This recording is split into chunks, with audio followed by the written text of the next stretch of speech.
Each one of you who has joined us for today's colloquium. I'm delighted to introduce to you today's speaker, Professor David J. Pine from New York University. For all those of you pursuing soft matter physics, it is unlikely that Professor Pine needs an introduction at all. He has made enormous contributions with his seminal studies on colloidal self-assembly, emulsion templating, sheared suspensions, periodically driven granular systems. The list is just endless. Dave's work on diffusing wave spectroscopy, DWS, has truly revolutionized the study of opaque, dense, soft materials. And I'm not kidding when I say revolutionized. Dave is the founding director of the Center of Soft Matter Research at NYU.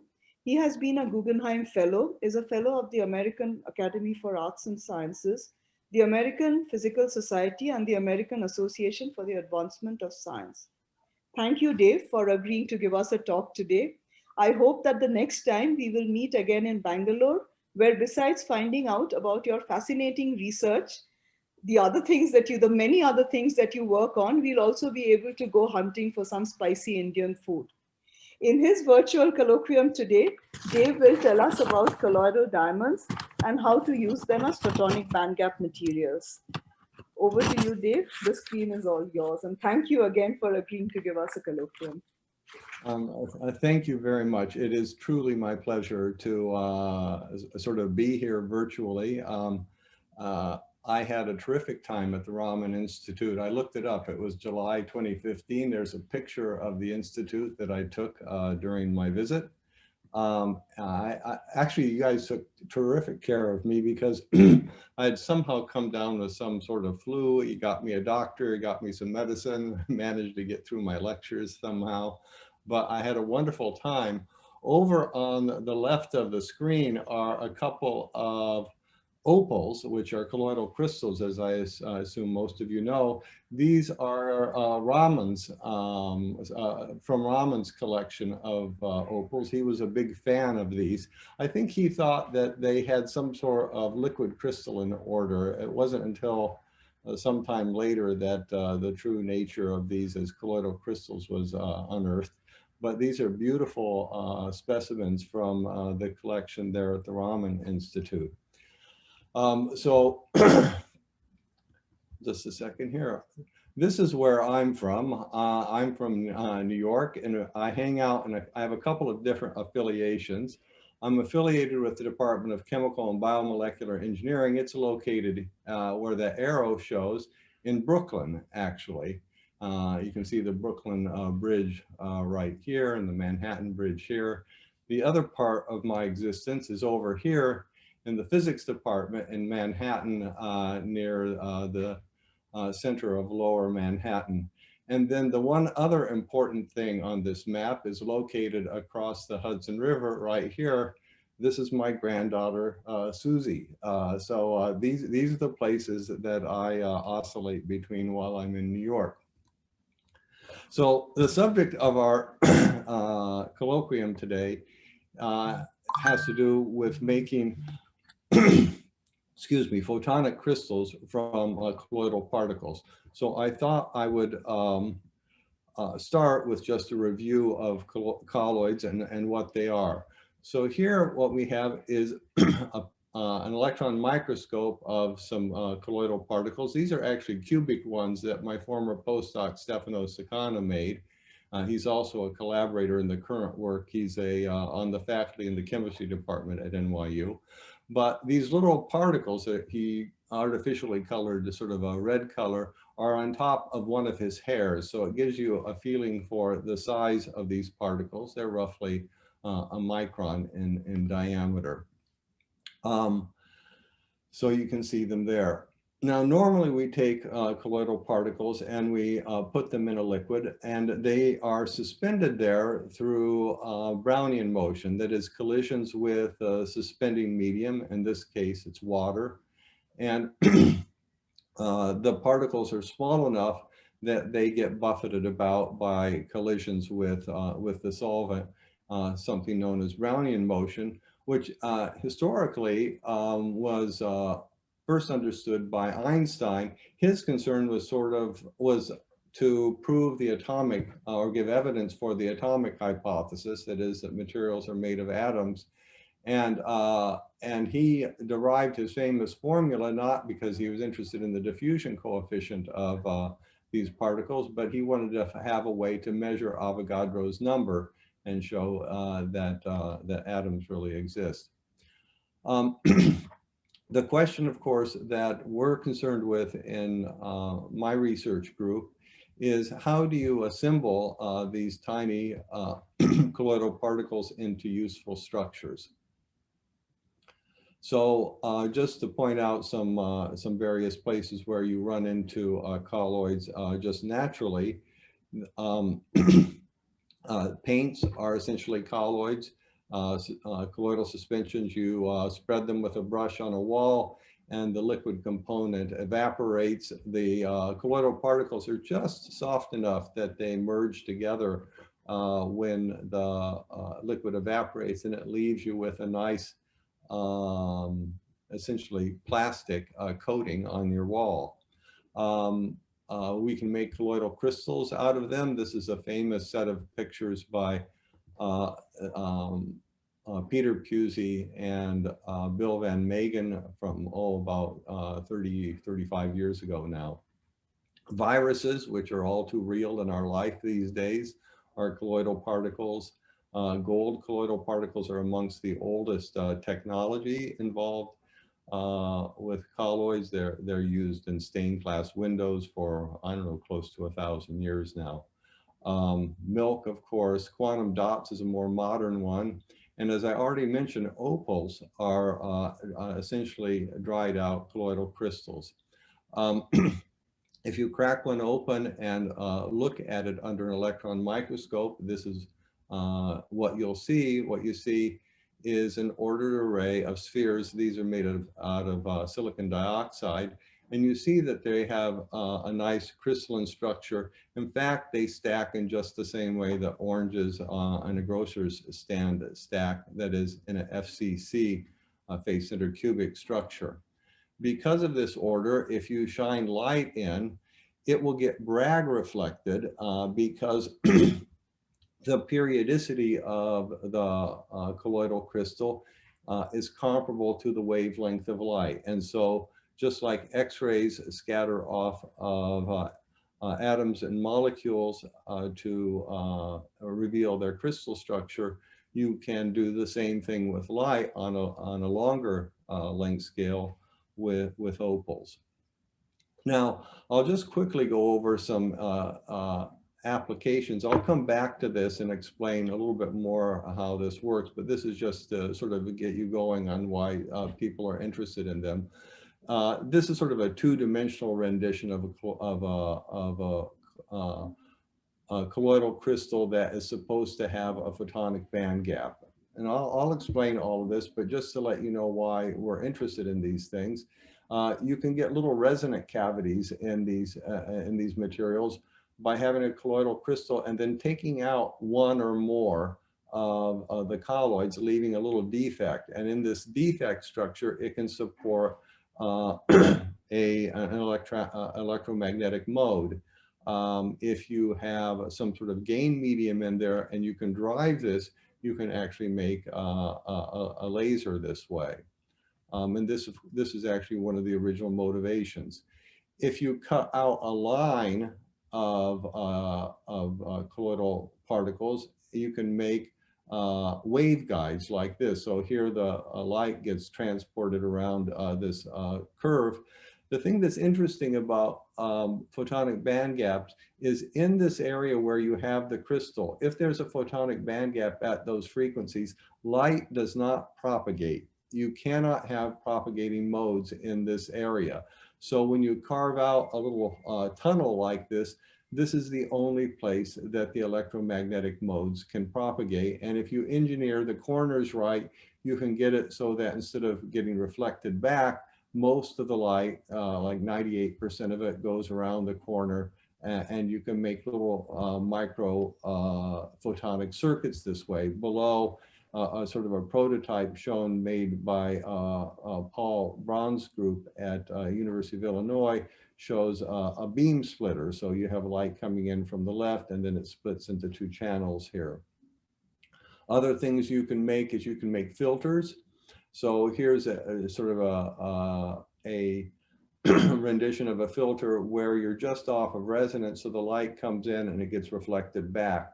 If you change the frequency just a little bit, you actually get a nice resonant effect, and the light gets coupled out and goes out the output port. So you can make, in principle, you can make filters this way. And then, of course, the real interesting twist of this is if your photonic materials have some nonlinear optical properties, you can actually make switches so that at low power you're down on this branch, and at high power you're up on this branch with a little bit of hysteresis. So you have a switch, which is sort of what you want if you're going to do, say, all optical communications. So these are some of the technologies that people have dreamed up that would be facilitated by being able to self-assemble 3D photonic band gap materials. So let's look at this a little bit more. So back to Bragg scattering.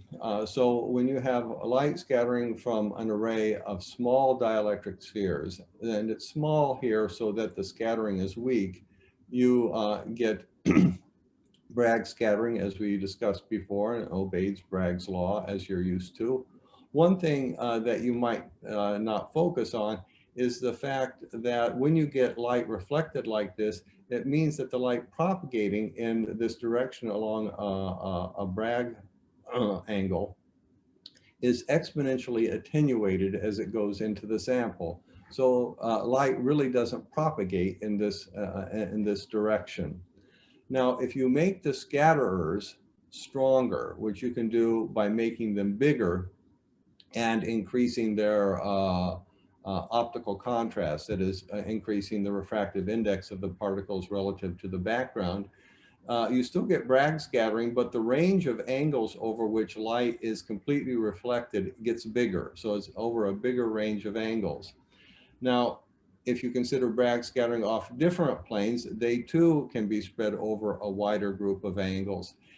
And it turns out that if the scattering is strong enough and the crystal structure is just right, it can turn out that no matter what direction you try and propagate light through a crystal, light will not propagate for some range of frequencies. This is what a photonic band gap is. So in a photonic band gap, a light doesn't propagate for a certain range of frequencies in any direction. Now, the explanation I've given here is sort of a very heuristic, intuitive explanation. And of course, to make this quantitative, you need to solve Maxwell's equations. It's usually written down in this somewhat unusual form for two reasons. One, you want to write it as an eigenvalue problem. And it turns out that you use the magnetic field rather than the electric field because this operator for the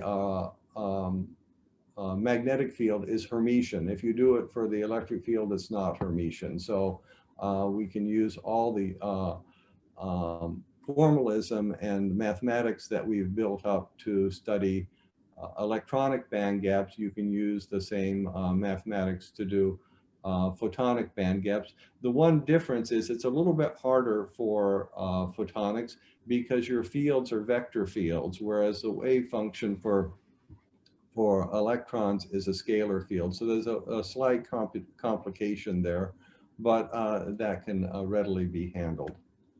So the outcome, one of the outcomes of such a calculation is a photonic band diagram. And it looks a lot like an electronic band diagram that you might have studied in solid state physics. One difference is you notice that at long wavelengths, at small wave vectors, so we have wave vector versus frequency here, the dispersion is linear, whereas for electrons it's quadratic. But other than that, it looks more or less the same. In this particular example, this is a band diagram for a diamond lattice, which is our concern today. And it turns out that the fact that there are no lines going through this range of frequencies means that there are no propagating states in this range of dimensionless frequencies. A is the lattice constant and C is the speed of light, just to non-dimensionalize the frequency. So there's a band gap. The measure of the band gap is usually this width of the band gap over the center frequency. So here we have one that looks to me like it might be something like 15% or so. And that's a fairly large band gap. This is the Brillouin zone for those of you who are familiar with that. So this calculation was done first by the group headed by Kostas Tsoukalos at Iowa State University in 1990. So that was 30 years ago. And in spite of it being so long ago, until last year, nobody had ever succeeded in self-assembling a diamond lattice.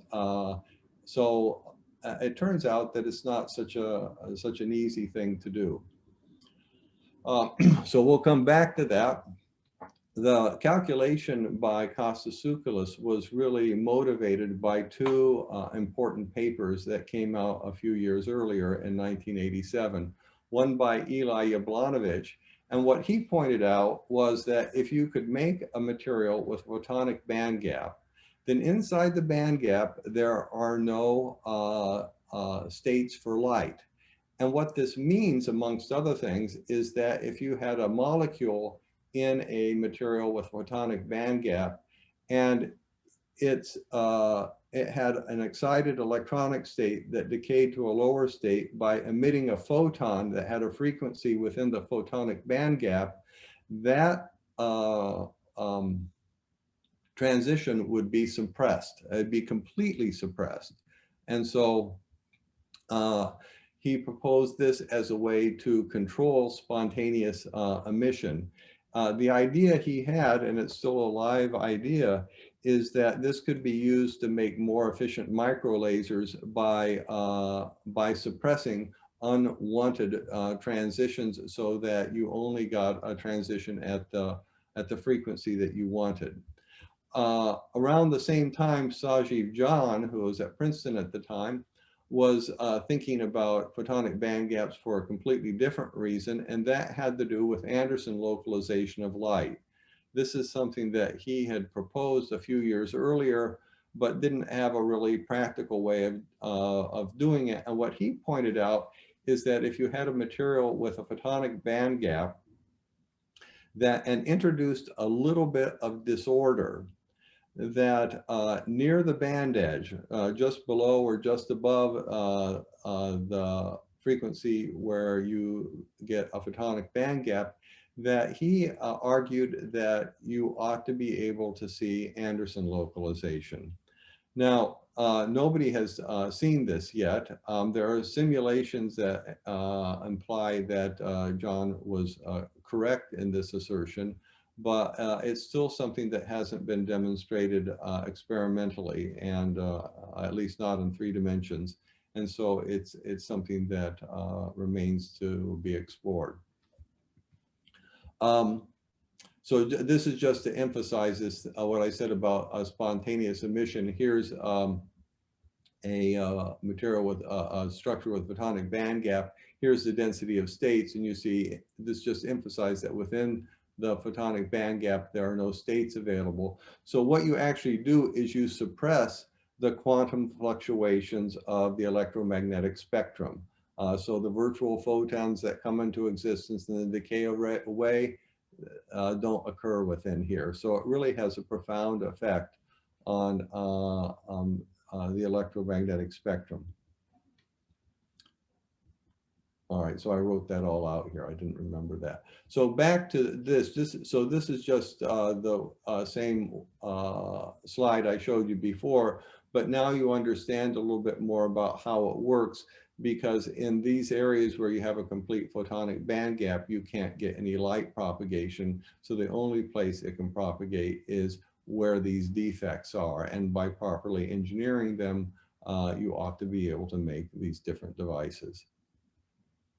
All right, so this is a little bit about photonic band gaps and a little bit about their history. So first of all, photonic band gaps only occur for some crystal structures, and they only occur when the contrast between the scatterers and the background is sufficiently high. So one thing that was interesting was a few years after it was discovered that, or it was calculated that diamond structures ought to have a photonic band gap, there were calculations that showed that the FCC structure should have a photonic band gap. This generated a lot of activity for those of us who do self-assembly, because even though we didn't know how to make a diamond structure through self-assembly, everybody can make a face-centered cubic structure. And so we all sort of jumped on the bandwagon and, started working on this. But the work eventually petered out. It lasted about 10 years or so for most people.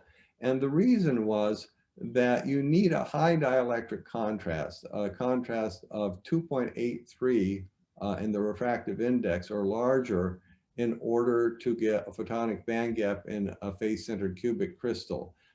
There are no known materials at optical frequencies that have this high of a refractive index that do not absorb light. It's important that it not absorb light because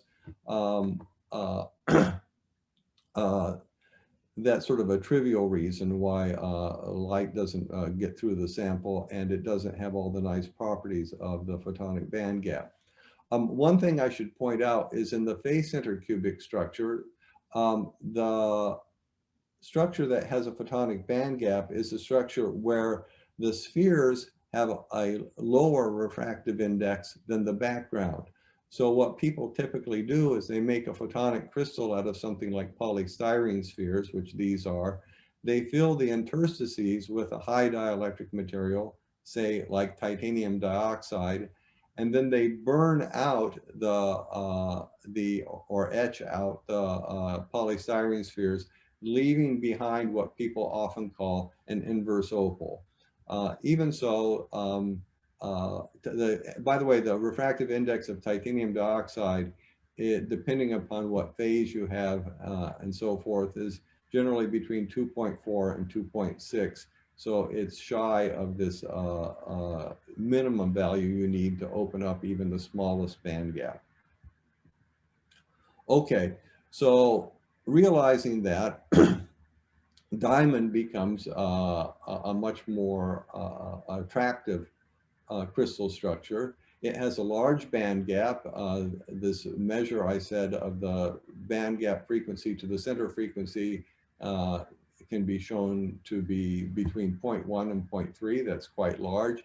You need a relatively modest dielectric contrast. The band gap opens up for refractive index contrasts of 2 or greater. And so there are lots of materials that are non-absorbing that have this band gap. The real problem is that the diamond lattice is hard to make. Why is that? First of all, the particles are tetrahedrally coordinated. Each particle in a diamond lattice has connections with 4 nearest neighbors. That makes it very unstable, just mechanically. Compare this to FCC, where each particle has 12 nearest neighbors, or BCC, where each particle has 8 nearest neighbors. Diamond only has 4.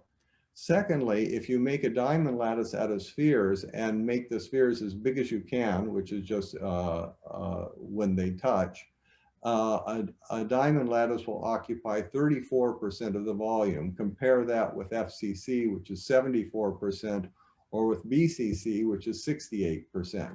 So it's a very open structure. It doesn't have enough contacts to be mechanically stable if you just have sort of point contacts between spheres. And so it's very hard to make. So what's our approach? Well, the approach that we came up with in my group, and I'm embarrassed to admit that this was 20 years ago now, was to make patchy colloids, patchy particles, with tetrahedrally coordinated attractive patches in the hope that that would promote the formation of a diamond lattice. So I'll tell you right ahead of time that this isn't enough, but it turns out it's not a bad start. So here, let me just show you, this is how we made patchy particles up until very recently. So what you do is you take some spheres and you make colloidal clusters by encapsulating spheres in a liquid droplet. And when you shrink the liquid droplet, if there are 4 particles inside, it will make a tetrahedron. If there's 2, it'll make a dumbbell. If there's 3, it'll make a triangle, and so forth. But the point is, you can make these. Once you get a cluster like this of, say, polystyrene spheres suspended in water, we then swell the cluster with styrene monomer. And you can control this very precisely. And when it gets to about this size, so that the tips of the original polystyrene spheres are sticking out, you polymerize this polystyrene and you end up with a patchy particle. So to show you just real particles, here are colloidal clusters that we made from, these are electron microscope pictures. So singlets, doublets, triplets. Here's the one that we really care about, the tetrahedron. And here it is after we did this process, and you can see we get these nice patchy particles with patches just where the original particles were. So this was reported in a couple of papers. This work in 2003, this was Vinny Manoharan's PhD thesis, and then a couple of postdocs and a bunch of other people in my group, Yufeng Wang and Yu Wang, did this work with the patchy particles. Vinny was also involved in that. This is just to remind me that you can purify these using something called density gradient centrifugation. And when you put a suspension of these many different clusters into a density gradient centrifuge, you get bands. This is all singlets, doublets in the second band, triplets in the third band, quadruplets in the fourth band. Here, this one goes down. I think you see some 12 or 13 different bands. So it's very effective at separating out the clusters that you want. Once we do that, we put DNA on these patches. It turns out that while the whole thing is made of polystyrene, the surface groups on the particles, which are now the patches, are different from the surface groups on the body. And so you can exploit that to chemically attach DNA only to the patches like this. What we do, which other people have done as well, is if you attach double-stranded DNA, you leave an overhang of single-stranded DNA, and you make it so the patches, the particles with patches that I've shown in red, have DNA that are overhangs, or sticky ends as they're called, that are complementary to the DNA on the green patches. So here are the 2 guys who did this, Yufeng and Yu. One thing I should say is this is not to scale. These little DNAs are about 10 or 15, maybe 30 nanometers in length, whereas the particles are micron size. So we labeled the DNA with on the different particles with fluorescent markers, and this was just to show that the DNA really does go to the patches. If we concentrate on the particles with just one patch for the moment, we put them complementary ones with red and green dye to distinguish them into a beaker, and we notice that only dimers form. When we look at them under a fluorescent microscope, we see that each dimer consists of a particle with a green patch and a red patch that are bound to each other, so it's working the way we thought. And so you can then get a little bit more complicated and make sort of a carbon dioxide type structure, and you can go up here we have the thing that we're looking for. This is sort of a colloidal version of methane, and you can even make polymers this way. You can show that particles that are coated with DNA that have self-complementary sticky ends will crystallize. And so this is a nice movie that the two Wongs took, and you can see a nucleus of a colloidal crystal forming here. It forms after about 40 minutes. And then it steadily grows, and other crystals eventually nucleate, but you get these big single crystals of DNA-coated colloids, which just is a demonstration that this idea of using DNA to bind particles together can be used to grow large colloidal crystals. So there's that. There we go. Now I can advance. All right. This can be exploited to make different sorts of crystal structures. If the particles are self-complementary, you get an FCC structure. If you have two types of particles that have different but complementary DNA, you get a cesium chloride structure, which is essentially body-centered cubic like this. And you get some other structures as well, which we and other people have documented. Okay, so this brings me to the next step, and this is making tetrahedral patchy particles in a new way. Now here, we took advantage, that is we, meaning my group, took advantage of advances that people who used to be in my group made after they left. The first one was a beautiful, beautiful piece of work by Vinny Manoharan and his colleagues at Harvard. And to explain it, we begin with something called the random parking problem. Suppose we have, this is a street, and it has parking spaces marked for the cars, or it ought to. And you can fit 8 cars in there. But suppose the people who start parking their cars don't pay attention. They just, first guy comes in, parks like this, they just park where they want. First of all, what you see is you don't get 8 cars in, and there's not room for any more cars. You got 6 cars, and this is what happens if you just put the cars down in a random way. Sometimes you'll get 6, sometimes you'll get 7. You'll probably never get 8 just because it's so improbable. But you'll get 5, 6, or 7, something like that. This is called the random parking problem. Now, you can do the same thing, and this is what Vinny and his colleagues explored with colloidal particles of 2 sizes. So suppose you have small particles and big particles, and you throw them in together, and the little particles and large particles are sticky. Say, for example, they have opposite electronic charge. One's negative, one's positive. So we define the size ratio alpha, which is the large over the small. Now, clearly, if this is very big, all you can make is dimers, because after 2 large particles attach, there's not room for a third particle to get in. As you make the center particle bigger, you get room for extra particles. So you might get a trimer in some cases.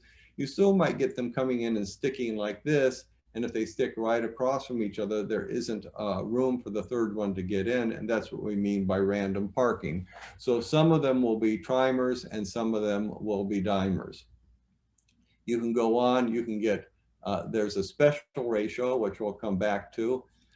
If you form this in 2 dimensions, then this is what happens when the ratio is 1 plus the square root of 2, so 2.4. But we're talking about in 3 dimensions. What Vinny and his colleagues did and reported on in this physical review letter is what kind of clusters you got in a problem like this, depending upon the size ratio, alpha. So up here, when alpha is large, you only get dimers. As it gets smaller, you get some dimers and some trimers. And as you get smaller, that's still all you get, but the population of trimers increases as the population of dimers decreases. Eventually, Here you get tetramers, dimers, and trimers. Something magic happens, and this is just beautiful what they showed. There's one special ratio, this alpha of 1 plus the square root of 2, where all you get is tetramers. The population of trimers identically goes to 0 there. The population of pentamers goes to 0. And right here, you only get tetramers. So what Vinny and his colleagues did is they came up with a very efficient way of making tetrahedral clusters, and did so in a beautifully elegant fashion. So that's step one.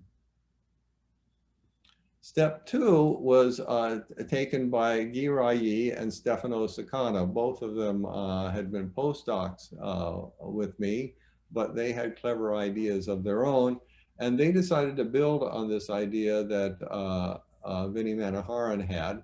They had particles, large particles that were positively charged, and a small polymerizable oil droplet. All right, so this is liquid. And they range them just to have the right size so that they get tetramers. So they get these things that form like this. Then what they do is they add a solvent that preferentially goes into the polystyrene spheres, and it softens them or plasticizes them. And what happens is they deform, and they eventually form a sphere. And when they form the sphere, the oil droplet gets extruded to the interstices, and you get 4 patches like this. Once this happens, they polymerize they remove the solvent, and they polymerize the TPM spheres, and they get these patchy particles. And here's an SEM photo of it, and you can see how beautiful the patches are. They're just gorgeous. So we started working with them and made these patchy particles and put DNA on the patches and then watched them self-assemble. They made some nice structures. They didn't make diamond. The reason is sort of illustrated here. Well, first of all, just let me point out, here you see a 5-membered ring. I think here's a 1, 2, 3, 4, 5, 6, 7-membered ring. Here's a 6-membered ring. I think here maybe is an 8-membered ring. So you get rings of different sizes. As we'll see, it turns out in a diamond lattice, you only get 6-membered rings. So the fact that you get a bunch of different ring sizes is not good for forming a diamond lattice. Now, this brings us to a point that everybody who's taken organic chemistry knows, and that's something about the conformations of a molecule like ethane. So ethane is C2H6. The H's are come off each carbon in a sort of a tetrahedral formation. If you look down the barrel along of the carbon atoms, you can distinguish 2 very different conformations. One where the hydrogens are like this, and another one where the hydrogens are like that. So this one's called the staggered conformation, and this one's called the eclipsed conformation. It turns out that the staggered conformation has lower energy. Here's sort of an energy plot. And it's for a very simple reason. It's that the electrons that are part of this bond and the electrons that are part of this bond are farther away from each other in this conformation than they are in this conformation. So electrostatics just gives you a slightly lower energy for this conformation, and this is the ground state for this conformation. The reason I say this is because in a diamond crystal, at least in a cubic diamond crystal, all of the bonds have to be staggered. You can't have any eclipsed bonds. And this points out a problem with our patchy colloids. You see here 2 particles bound like this in this sort of cartoon, but you can see there's no reason for the 2 particles to prefer any particular conformation. Moreover, because of the finite size of the patches, they're free to bend. And so you get different size rings because of that. So you're not geometrically constrained to form these different ring sizes. And here I pointed out again from the previous page. So there are different crystals that result depending upon which conformational isomers you have. If you only have staggered conformations, you get cubic diamond, and you have essentially three stacks of these different sort of corrugated sheets. You get an ABC stacking, which is cubic diamond. You can also get an AB stacking, which is hexagonal diamond. This doesn't exist in nature, at least not normally. Here, 75% are staggered and 25% are eclipsed. The ones, and then finally, if you have only eclipse, you get clathrate structures, which people who've studied oil wells know all about, because when you mix methane and water, you can get these kind of clathrate structures where methane's trapped inside of these cages that are formed by water molecules. Any rate, we want this one because only this one has a nice photonic band gap.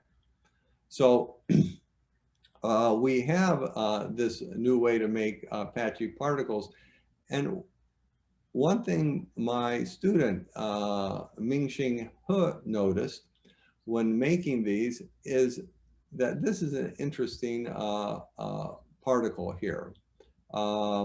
First of all, the shape of these patches at this stage is triangular. At first, he thought that might be exploited to try and orient the particles in the proper conformation, but that orients them in the eclipse conformation. That doesn't work.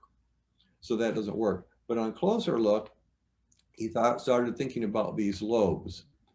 And here's what he came up with. So first of all, he made particles just like Stefanos Kana's group, but instead of going all the way and deforming these particles all the way to a sphere, he stopped it at this intermediate stage. And you can stop it just by sucking out the plasticizer that swell these particles.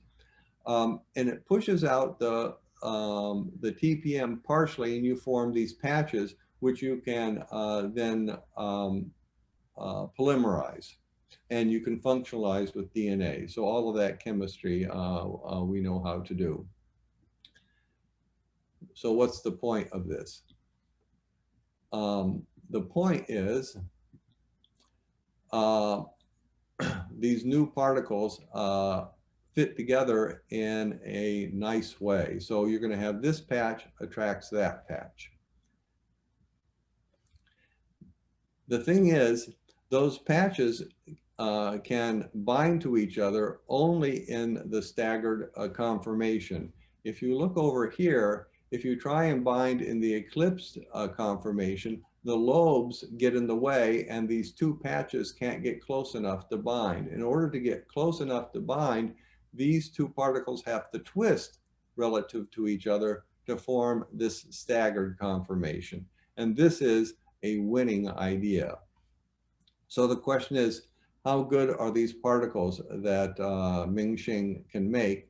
Oh, by the way, a little bit ahead of myself. If you just look at the geometry, these things can only form 6-membered rings. So that's another good sign. But here are the particles that he actually makes. 2 of them we colored the patches blue just to emphasize them. One of them we didn't, to prove to you that we weren't cheating. You can see the patches here. These are real particles that Mingxing made. So armed with this, he put them in water and started looking, and sure enough, he saw conformations like this form. He saw a little bit bigger ones. He worked a little bit harder and saw somewhat bigger ones, and then even bigger ones. Kept on working at it. And here I eventually got bigger crystals. Here I have to explain to you what he does. So first of all, he takes the TPM cores that make the patches, and he introduces a fluorescent dye. So this is just the inside of one of the particles, and these are all fluorescently labeled. The polystyrene is not. He then puts them in a capillary tube, a flat one, and he tilts it so that there's a slight gravitational force down this way. You can control how strong that is by controlling the angle.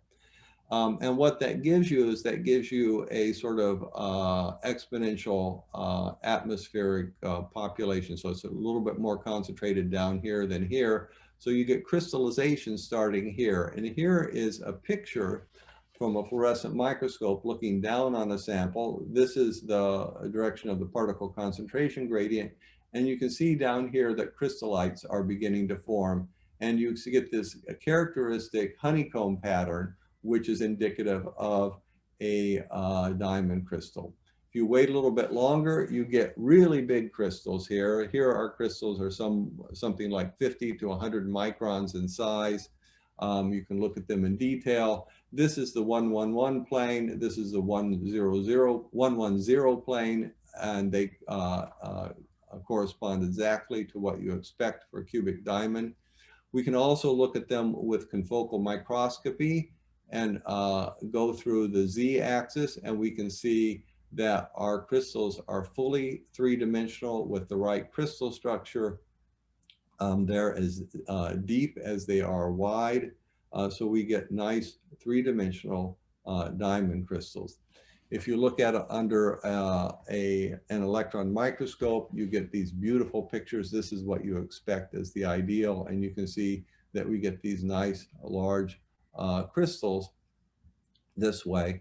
So, so this is indeed a diamond crystal. Now, the thing to understand here, one thing that's been changed is because of this different shape of the particle, these particles occupy 65% of the volume. So we've gotten rid of that problem where you only have 34% when you make a diamond crystal of spheres.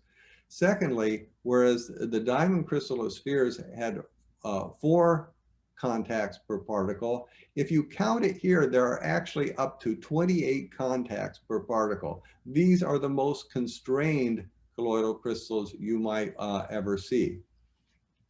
They might have fewer, but they'll always have over a dozen contacts. So this renders them mechanically stable. You can dry them out as these have been done here, and the capillary forces do not destroy the crystal. The capillary forces are very large, by the way, so that's a real concern.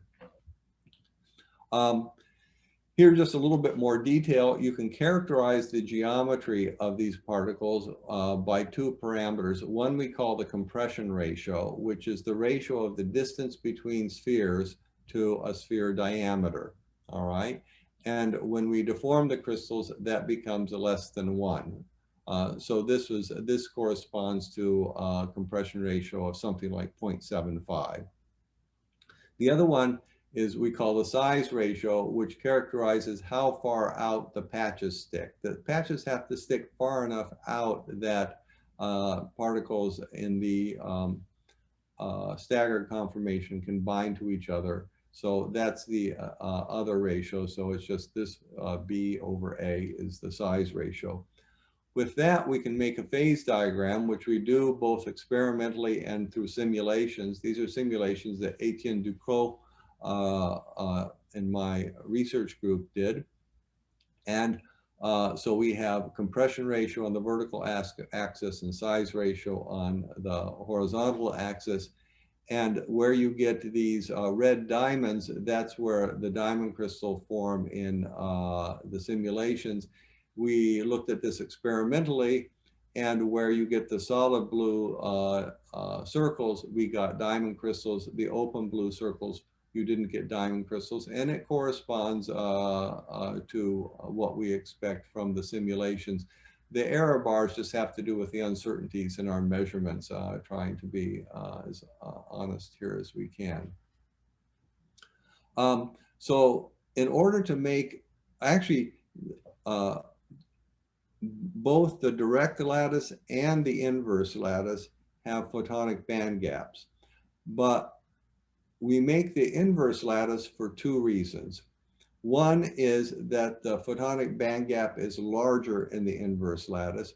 The other reason is this crystal made up of the direct lattice is made up of polystyrene, and polystyrene has a refractive index of 1.59, which is less than 2, which is still too small for a photonic band gap. So what we do is we backfill the interstices either with titanium dioxide or with silicon. Silicon is good if we want to make a photonic band gap in the near infrared. So it turns out that optical communications all are done at around 1.5 microns in the near infrared.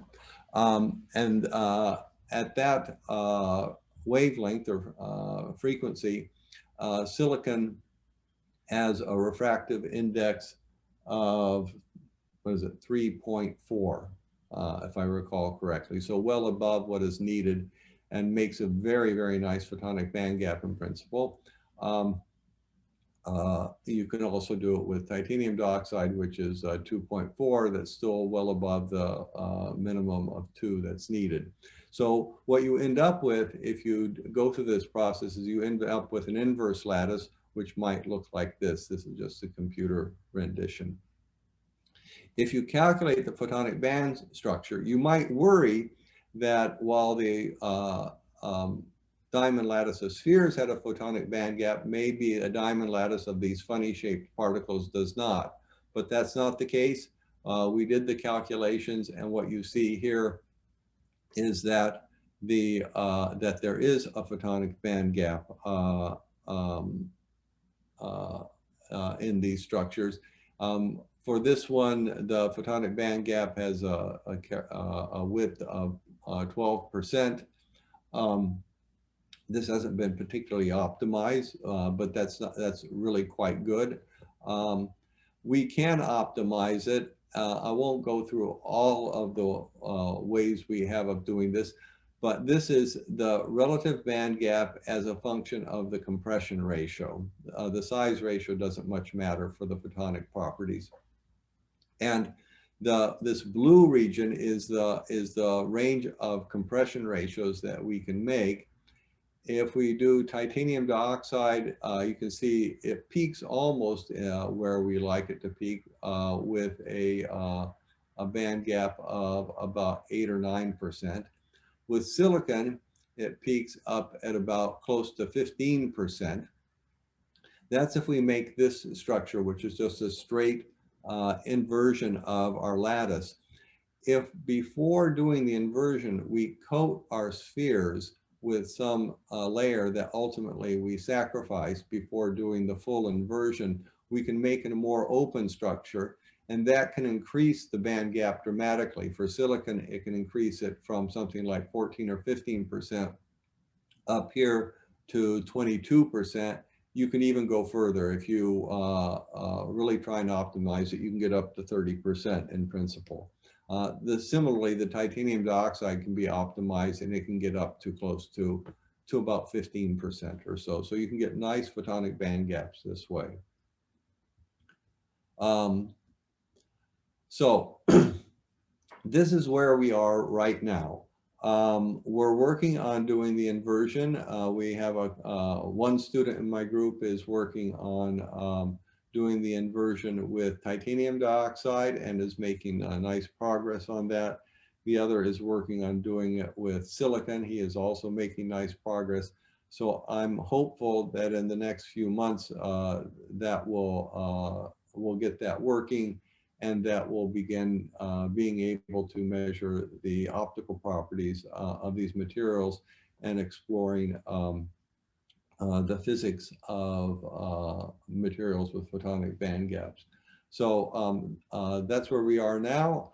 I want to acknowledge people who really did a lot of the work and contributed mightily to this. Ming-Xing He was a graduate student in my group. He just went to Cornell to do a postdoc. He's the one who came up with this nice idea of getting just the staggered conformation by using the not completely disformed tetrahedral patchy particles. John Gales has done essentially all the work on the photonic properties. Etienne Ducrot did the simulations. Jaegong, Gira, and Stefano were all working with Mingxing on the actual synthesis and formation of these particles. And then the patchy particles at the beginning of the talk, most of that work was done by Yufeng Wang and Yu Wang in collaboration with Marcus Veck, who's a faculty member in the chemistry department at NYU. And of course, other people like Vinny Manoharan, who was involved and did important work in the original development of the patchy particles. So with that, I thank you for your attention. And if you have any questions, I'm happy to try and address them. Thank you, Dave, for a very, very interesting talk. What a wonderful example of the complexity and flexibility of soft materials. Questions?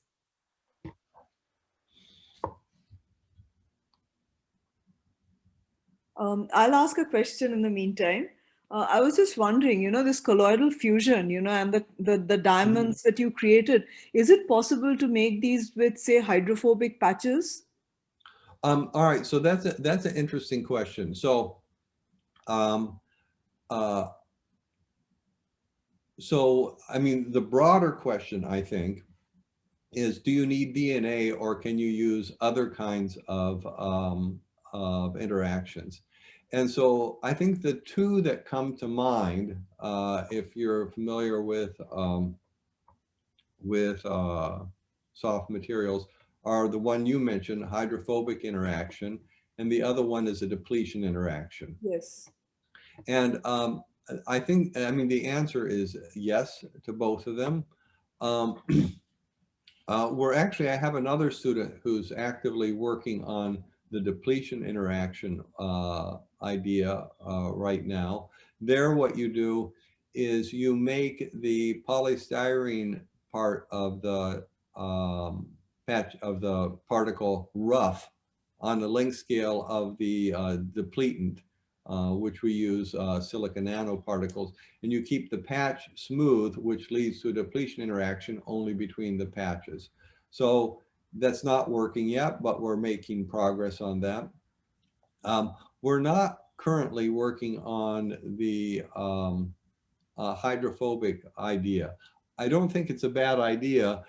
I think it's a good idea. The question there is, you would like to be able to switch the hydrophobicity on and off so that you can control the strength of the interaction and grow crystals.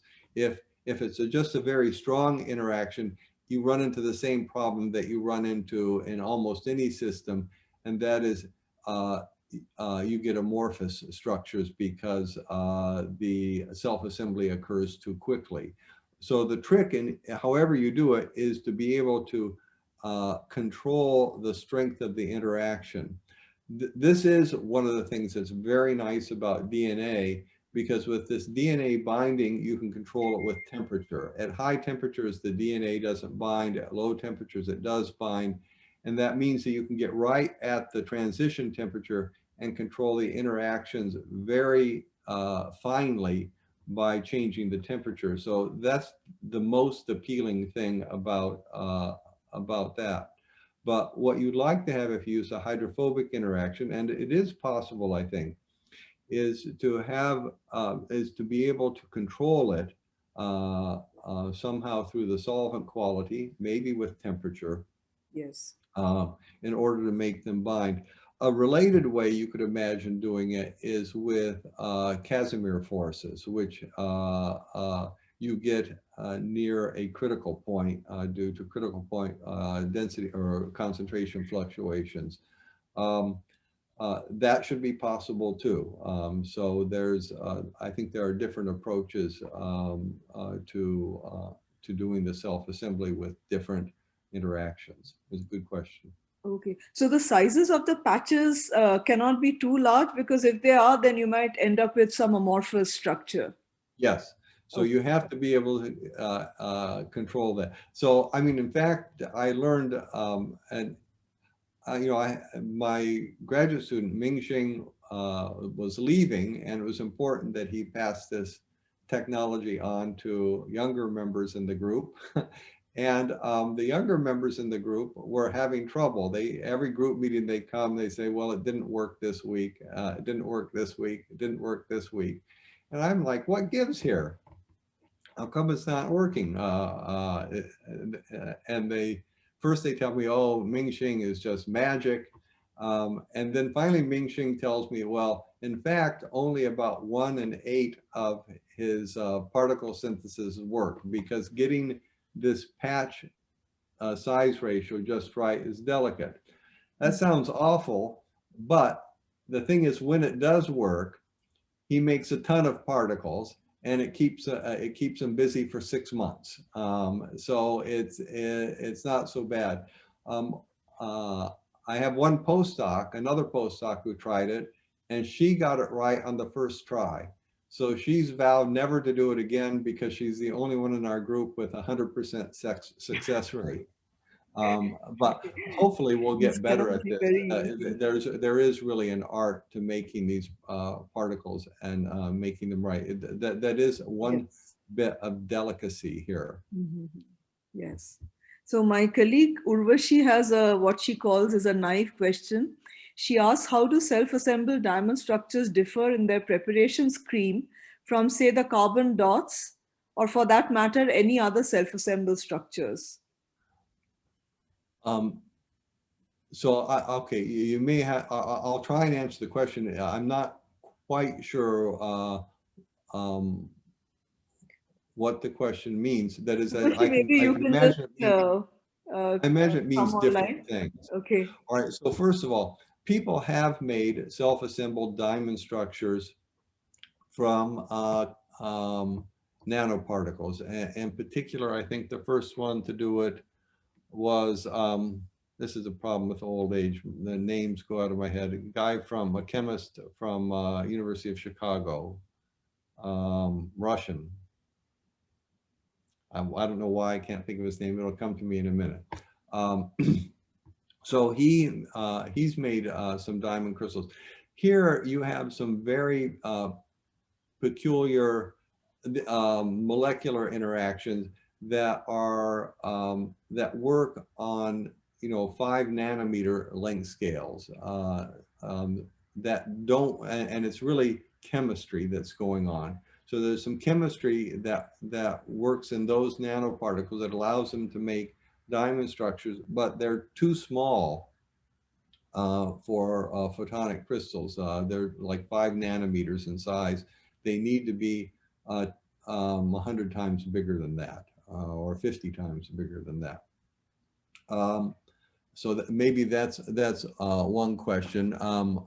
Maybe there's somebody at Cornell who's done it too. I mean, but yeah, just wanted to, I mean, it was a naive question. So the thing was that, it's all based on self-assembly. So all these structures that you have shown, the beautiful ones, and the ones which are coming from other groups and so on. So this was a very basic question as to what is the difference between, is there any fundamental difference between how you create these self-assembled structures depending on what you are self-assembling?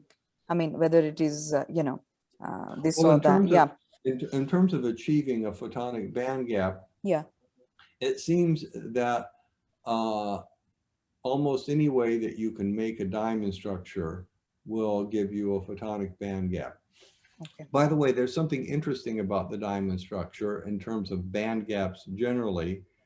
Virtually all of the materials that have electronic band gaps are a diamond structure.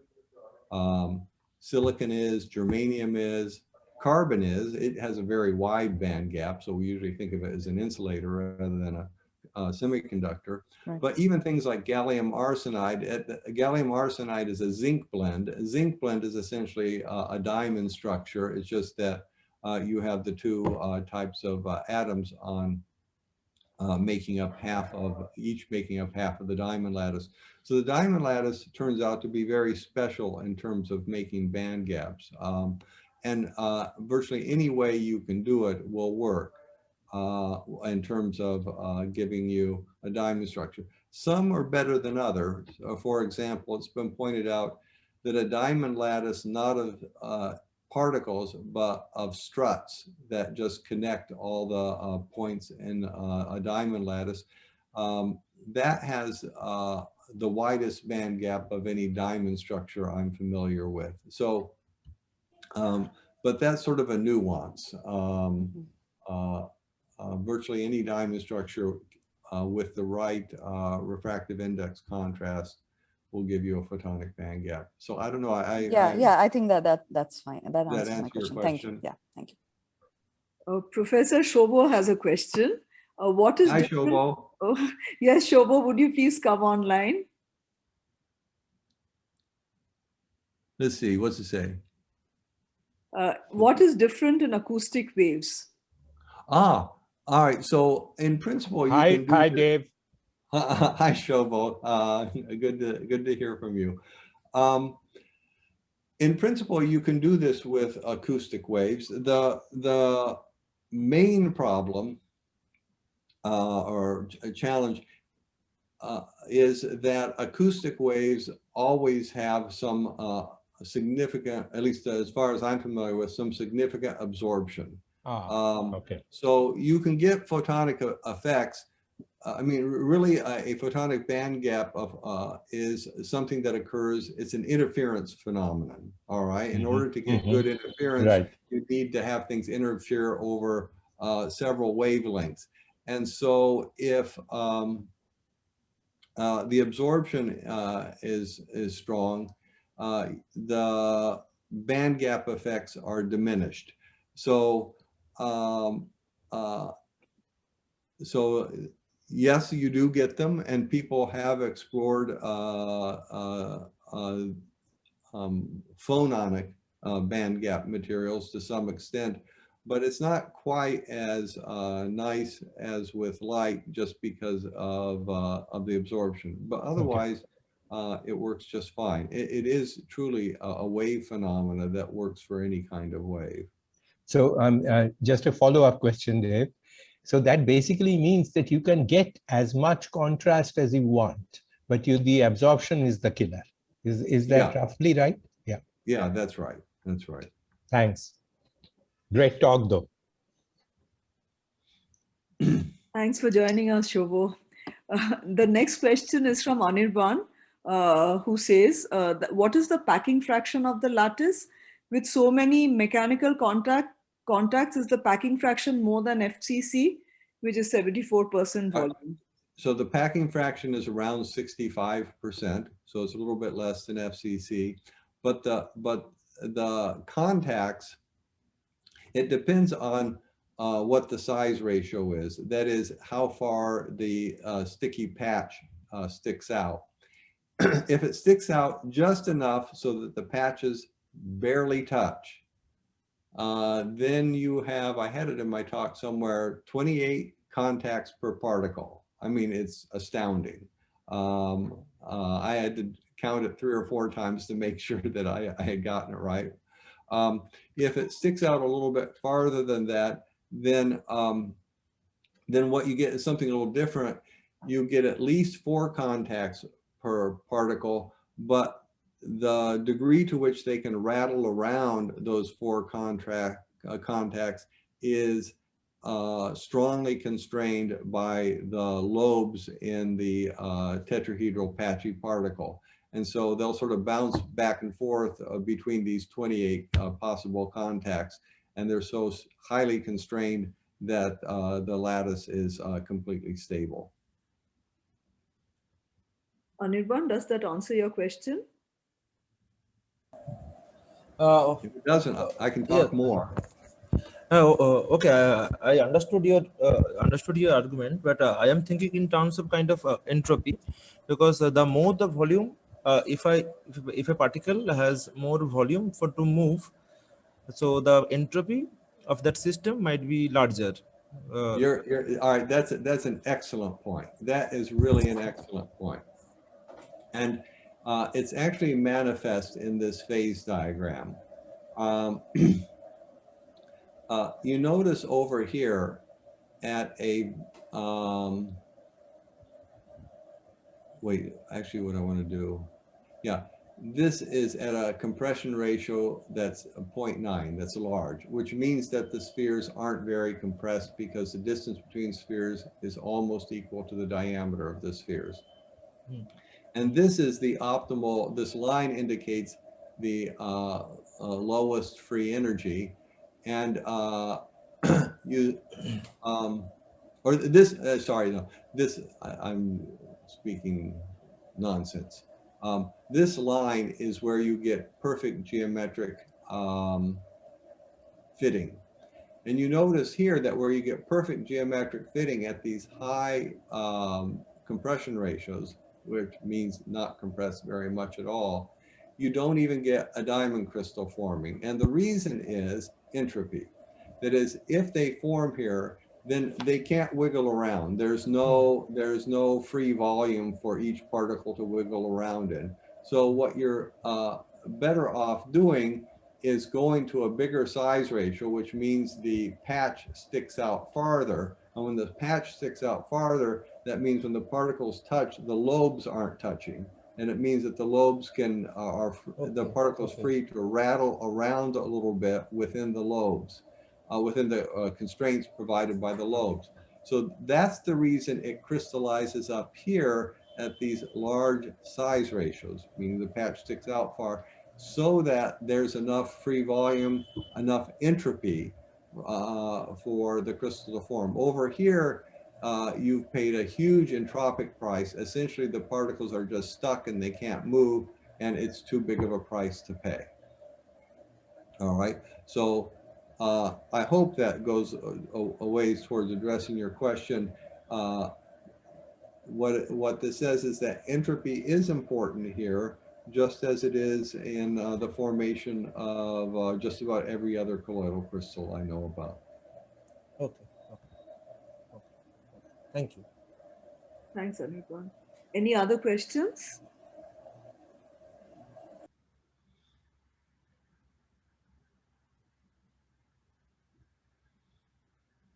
Okay, if there are no more questions, let's thank Dave for a very interesting talk and see you all again soon. Thank you very much for joining in today. Thank you so Thank much. you, Everybody I take care. really enjoyed it.